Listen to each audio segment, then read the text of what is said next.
하나님의 은혜와 사랑과 평강이 이 시간 충만하기를 주의 이름으로 축복합니다. 오늘 말씀은 예수님이 빌라도 총독에게 넘겨지고 빌라도 총독이 신문하는 내용의 말씀입니다. 여기서 예수님이 유월절날 십자가에 달리시기까지의 과정을 한번 간략하게 짚고 넘어가겠습니다. 이스라엘에게는 3대의 절기가 있습니다. 유월절, 맥추절, 초막절이죠.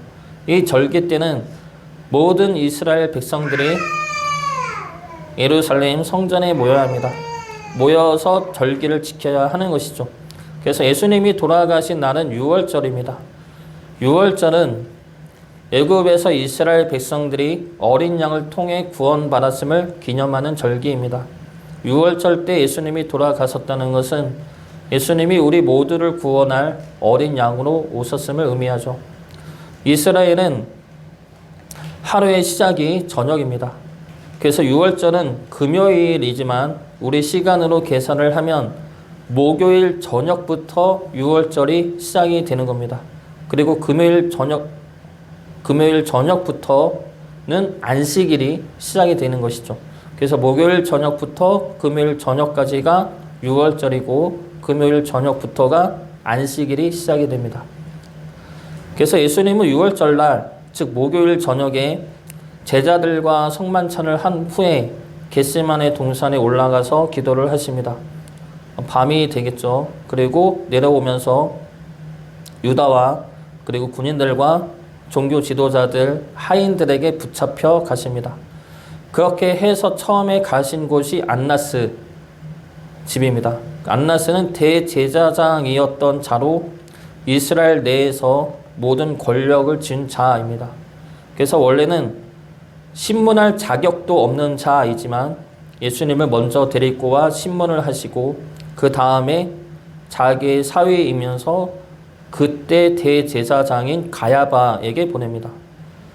요한복음에서는 가야바의 신문 과정이 생략되었지만 가야바는 대제사장입니다. 그리고 종교적인 재판을 하는 곳이 산헤드린 공회입니다. 예수님은 이곳에 끌려가 신성모독죄라는 판결을 받습니다. 산헤드린 공회가 그런 권한이 있는 곳이죠. 그래서 그곳에서 공식적으로 신성모독죄, 하나님의 아들이라 말한 그 신성모독죄를 받고 그들이 예수님을 데리고 빌라도 총독에게 데리고 갑니다. 빌라도 총독은 로마인이죠. 그리고 이 당시 이스라엘은 로마의 지배를 받는 상황이었습니다.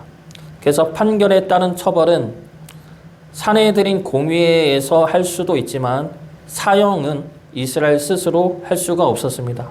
로마의 허가를 받아야 했죠.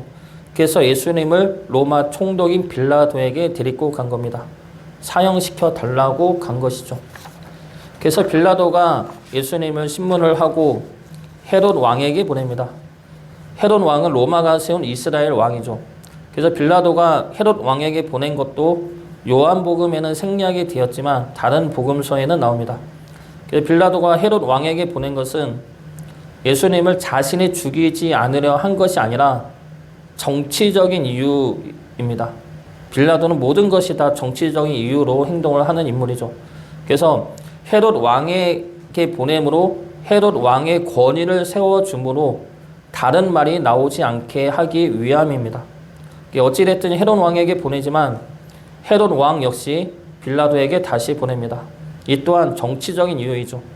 서로 존중한다는 것을, 배려한다는 것을 보여줌으로 다른 말이 나오지 않게 하기 위함이면서 자신의 책임이 아닌 서로 상대방에게 책임을 돌리려 하는 행동입니다. 그래서 다시 빌라도에게 온 예수님은 결국은 빌라도에 의해 십자가형을 받고 십자가에 매달려 돌아가십니다. 그래서 정리하면 밤에 붙잡히신 예수님은 안나스에게 갔다가 가야바가 치리하는 산헤드린 공의회에 갔다가 빌라도에게 갔다가 헤롯 대왕에게 갔다가 다시 빌라도에게 와서 십자가형을 선고받게 됩니다. 결과적으로는 밤새 끌려다니게 되는 것이죠. 그것도 서로 예수님을 살리려고 그런 것이 아니라 정치적인 이유 때문에 이리저리 보내고 받은 겁니다. 그 와중에 그들은 예수님에 대한 인격적인 생각은 없죠. 이스라엘 종교 지도자들은 예수님을 죽임으로 자신들의 권력을 유지하려고 했고, 빌라도나 헤롯 대왕은 이 문제를 자신의 피해 없이 어떻게 잘 처리할까만을 생각했습니다. 예수님이 누군지, 왜 잡혔는지, 죽이는 것이 맞는지, 살리는 것이 맞는지는 전혀 관심이 없습니다. 이들의 이러한 모습은 전형적인 세상의 모습들이죠. 이 땅에 속하여 살아가고 있는 이들의 모습입니다. 그리고 주님을 믿기 전 우리들의 모습이었고, 지금도 여전히 우리 안에 남아있는 세상의 모습들입니다. 주님은 그런 우리를 살리기 위해 오셨고 부활하셨지만, 세상에 사는 우리들은 그런 주님을 신경 쓰지 않을 때가 많죠. 주님이 우리를 다시 살리셨다고 하지만 관심이 없을 때가 있습니다. 그저 내가 살고 있는 이 땅에서 어떻게 해야 내가 잘 살 수 있는지에 관심이 있을 뿐이지, 예수님에 대한 생각과 그의 말씀과 그의 진리 모두는 내가 세상을 살아가는 데 있어서 불필요하다 생각할 때가 있습니다. 이것이 오늘 말씀에 나온 예수님을 죽인 이들의 생각이고, 그리고 믿기 전 우리들의 모습이었습니다. 그러한 세상적인 모습을 극명하게 드러내고 있는 자가 오늘 말씀에 나오는 빌라도입니다. 빌라도는 로마 총독인데 정치적인 인물이고 야심과 야망이 넘치는 인물이었습니다. 빌라도가 예수님을 신문하는데 이 질문들이 뜻하지 않게 진리를 묻는 질문들이 되었습니다. 물론 빌라도는 그런 의도가 없었죠. 그저 세상적인 관점에서 계산하기 위한 질문이었지만, 이 질문에 대한 예수님의 대답이 진리를 드러내셨고 우리가 무엇을 따라야 하는지 알려주는 말씀이 되었습니다. 빌라도와 예수님의 대화를 통해 예수님은 누구신지를 알아보고 예수님을 따라 살아가기를 결단할 수 있는 주의 자녀 되시길 주의 이름으로 축복합니다. 먼저 첫 번째로 예수님은 하나님 나라의 왕이 되십니다. 33절 말씀 보겠습니다. 이에 빌라도가 다시 관정에 들어가 예수를 불러 이르되 내가 유대인의 왕이냐. 빌라도의 이 말을 통해 이스라엘 종교 지도자들의 예수님을 무슨 죄로 고소를 했는지가 알 수가 있습니다. 바로 유대인의 왕을 칭했다는 것이죠. 원래 이스라엘 종교 지도자들이 예수님을 죽이려 한 제목은 성전 모독죄와 신성 모독죄입니다. 성전을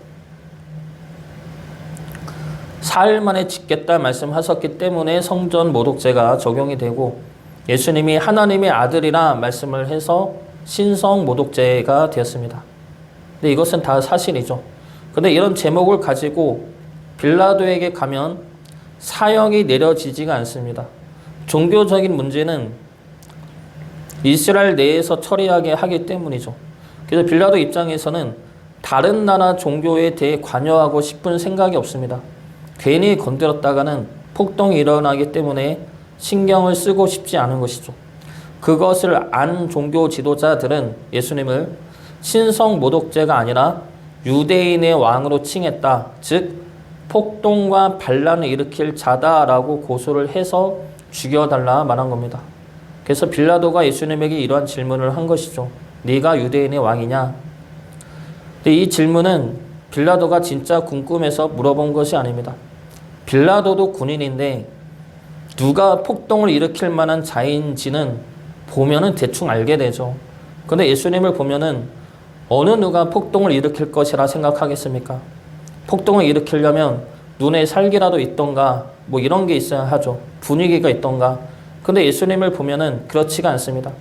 그래서 예수님이 폭동을 일으킬 자가 아니라는 것을 빌라도는 알고 있으나, 문제는 그러면 유대교 종교 지도자들이 왜 예수님을 고발을 했느냐라는 것이 남게 되죠.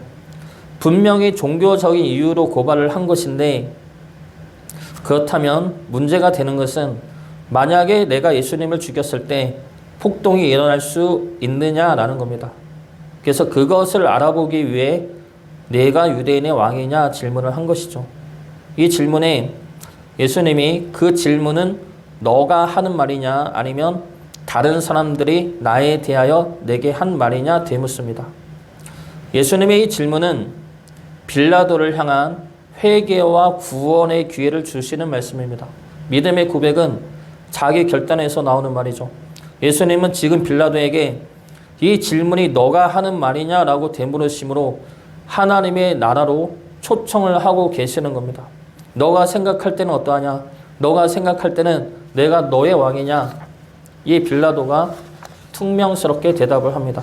35절 말씀 보겠습니다. 빌라도가 대답하되 내가 유대인이냐? 내 나라 사람과 대제사장들이 너를 내게 넘겼으니 내가 무엇을 하였느냐? 빌라도의 내가 유대인이냐라는 대답은 짜증과 경멸의 대답입니다. 내가 유대인의 왕이든 아니든 나는 관심 없다는 대답이죠. 나한테 묻지 말고 네가 한 짓이나 이야기해라. 너를 죽여도 되는지 털어놓으라 라는 대답입니다. 예수님의 나라에 대해서 말씀하십니다. 36절 말씀 보겠습니다. 예수께서 대답하시되 내 나라는 이 세상에 속한 것이 아니니라. 만일 내 나라가 이 세상에 속한 것이었더라면 내 종들이 싸워 나로 유대인들에게 넘겨지지 않게 하였으리라. 이제 내 나라는 여기에 속한 것이 아니니라. 예수님의 나라는 이 세상에 속한 나라가 아니죠. 예수님의 나라는 하나님의 나라이고 하늘에 속한 나라입니다. 예수님은 그 나라로 지금 빌라도를 초청하고 계시는 겁니다. 그러나 빌라도는 어떻습니까? 그 나라를 생각하지 않죠. 그 나라에 갈 생각도 없습니다. 빌라도의 나라는 로마이고 이 땅이고 이 세상이죠. 이 세상에서 벗어날 생각은 없고 이 세상에서 어떻게든 잘 살려고 성공하려고 하는 사람입니다. 그런 그에게 하나님의 나라니 하늘에 있는 나라니 라는 말은 허황된 말이고 뜬구름 잡는 말로 들렸을 것입니다. 빌라도의 나라는 하나님의 나라가 아니고 로마이고 이 세상인 것입니다. 우리는 어떻습니까? 우리의 나라는 어느 나라입니까? 양자택일을 하라는 것이 아닙니다. 하나님 나라를 택하면 우리 나라가 어떻게 되든 상관하지 말라 이런 뜻이 아니죠. 우리의 중심이 어디에 있느냐라는 겁니다. 손흥민 축구 선수가 올해 여름에 미국으로 이적을 했습니다. 이적한 이유에 대해서 기자들이 물어보았을 때 손흥민 선수가 이러한 말을 했습니다. 월드컵을 생각했다고 이 말을 합니다. 이 말이 무슨 뜻입니까? 내년에 월드컵이 미국에서 열리죠. 월드컵은 국가대항전입니다. 손흥민 선수는 영국에서 선수로 더 높은 연봉을 받고 더 존경을 받으며 선수 생활을 할 수가 있었지만 우리나라를 생각하고 우리나라 선수로 더 잘하기 위해서 미국행을 택했다는 겁니다. 손흥민 선수가 우리나라를 위한다는 것은 잘 알려진 사실이죠. 손흥민 선수는 영국에서 뛰든 미국에서 뛰든 자신은 우리나라 축구 선수임을 늘 잊지 않습니다. 그래서 자신이 어느 곳에 있든 자신은 우리나라 선수라는 것을 기억하고 우리나라 선수로서 생활을 했다는 겁니다. 우리 역시 마찬가지이죠. 우리가 비록 이 땅에 살지만 우리나라 사람 이전에 하나님 나라의 백성임을 기억해야 할 것입니다. 이 땅에서 세상 사람들과 똑같아지려 하는 것이 아니라 이 땅에서 하나님 나라의 백성으로 살아가야 한다는 것이죠. 김창옥 교수님의 책에 이런 글이 있었습니다. 그분이 카톨릭 재단에서 운영하는 병원에 강의를 하러 간 적이 있었다고 합니다. 근데 그 병원의 원장님은 수녀였습니다. 그래서 강의가 끝나고 수녀 원장님과 그리고 관계자들과 식사를 하러 구내식당으로 가려고 하는데 수녀 원장님이 이렇게 김창호 교수님에게 이렇게 말씀했다고 합니다. 선생님, 제가 선생님 식사를 대접해야 하는데 지금은 제 기도 시간입니다. 죄송하지만 교무처장님과 같이 식사를 하시죠. 그래서 알고 보니까 그분은 누가 와도 자신의 기도 시간만큼은 철저하게 지킨다는 겁니다. 그래서 그 모습을 보고 김창옥 교수님이 이런 생각을 하게 되었다고 합니다. 사람이 기도 시간을 지켰더니 그 기도가 사람을 지켜준다 생각이 들었답니다. 그래서 예를 들어서 사람이 교통 질서를 지키면 그 질서가 사람을 지켜준 것처럼 하나님 앞에 기도 시간을 지켰더니 그 기도가 그 사람을 지켜주었다는 것, 지켜준 것 같다라는 것이죠. 주님은 하나님 나라의 왕이시고 그 나라를 선포하시고 그 나라에 우리를 부르러 오셨습니다. 그렇게 부름받은 우리는 이제 하나님 나라의 백성들입니다. 그러면 그럼 우리를 지키시는 이는 하나님이시죠.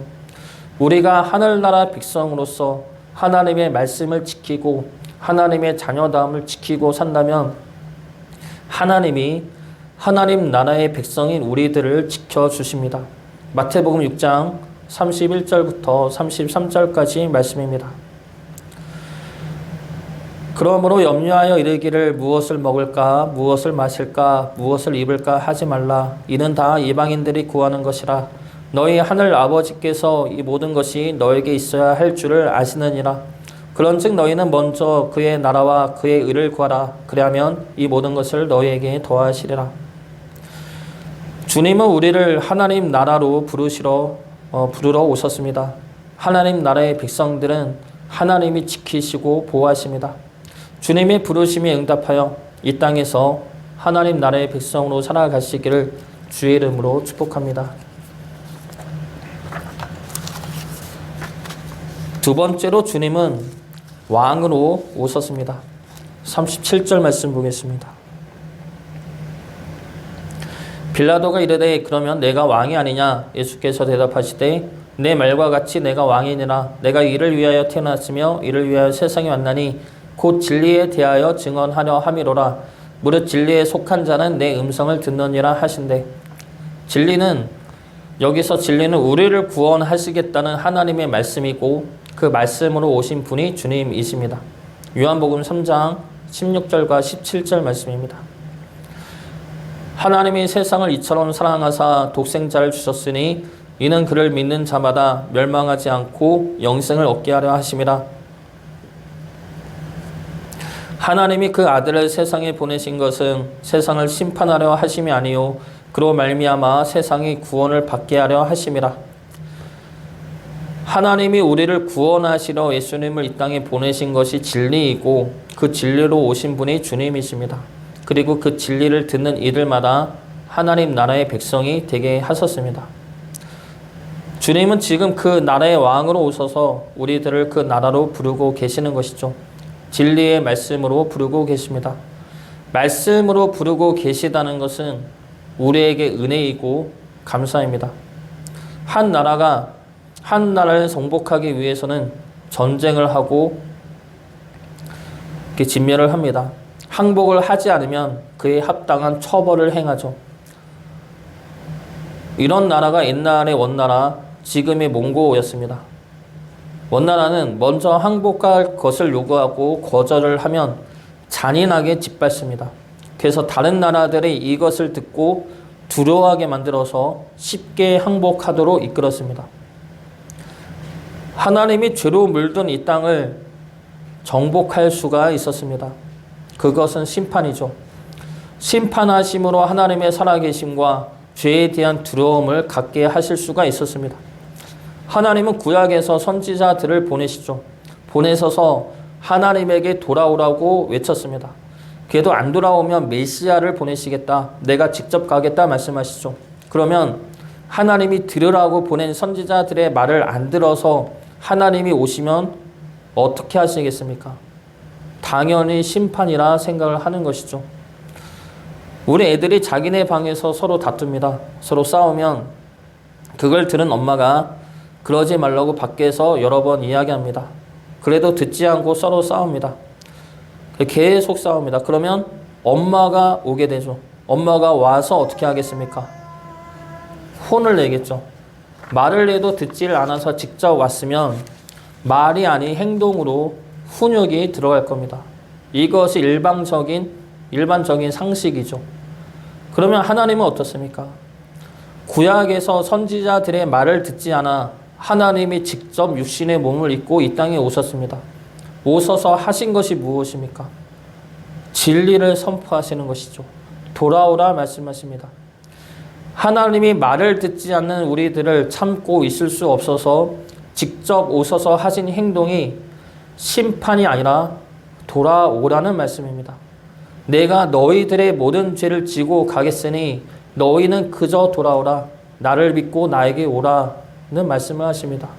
그러므로 우리를 하나님 나라의 백성으로 맞이하여 주시는 것이죠. 우리는 하나님 나라의 백성들입니다. 그러면 왕이 되신 예수님의 말씀을 들어야 합니다. 주님이 우리의 왕 되시니 왕 되신 주님의 말씀을 들어야 한다는 것이죠. 주님의 말씀은 우리를 살리는 말씀이고 하나님의 영광에 이르게 하는 말씀입니다. 우리 왕 되신 주님의 말씀을 듣고 순종함으로 하나님의 영광이 되기를 주의 이름으로 축복합니다. 마지막으로 주님은 진리의 왕으로 오셨습니다. 지금 빌라도는 왕으로 오신 주님과 이야기를 하고 있지만 빌라도에게 있어서 주님은 왕이 아니죠. 빌라도에게 있어서 예수님이 왕인지 아닌지는 중요하지 않습니다. 빌라도에게는 그리스도라는 개념 자체가 없습니다. 빌라도는 단지 자신이 다스리고 있는 이 유대 땅이 아무 문제 없이 아무 밀란이나 폭동 없이 잠잠하기만을 바랬습니다. 그래서 예수님께서 진리에 대해 선포하셨을 때 진리가 무엇이냐 질문을 하죠. 38절 말씀 보겠습니다. 빌라도가 이르되 진리가 무엇이냐 하더라. 이 질문은 예수님의 말씀에 반응해서 하는 질문이 아닙니다. 그리고 예수님의 대답을 기다리는 질문도 아닙니다. 진리가 무엇이냐라는 이 빌라도의 질문은 대체 뭔 소리를 하는 거야? 진리가 뭐야? 라는 혼잣말입니다. 그래서 빌라도에게 있어서 예수님의 말씀은 이해할 수 없는 말씀이고 이해하고 싶지도 않은 말씀입니다. 빌라도는 철저하게 현실주의적이며 현실의 문제만 다루고 있는 인물입니다. 그렇기 때문에 예수님이 말씀하시는 진리도 모르고 하나님의 나라도 모르고 당연히 구원과 영생도 모릅니다. 이해할 수도 없고 이해하고 싶은 마음도 없습니다. 진리를 알 시간에 이 땅에서 어떻게 살아야 하는지를 알아야 하고 그런 것들을 알기에도 바쁜 사람이죠. 믿기 전 우리들의 모습이 그러했고 지금도 간간히 보여지고 있는 우리들의 모습입니다.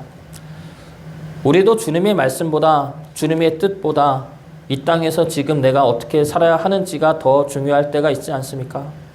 사랑, 용서, 행복 이런 단어보다 이 땅에서의 돈에 더 집착하고 성공에 목말라하고 어떻게든 이 세상이 정해놓은 성공의 법칙을 따라 원하는 것을 갖고 싶어 하지 않습니까?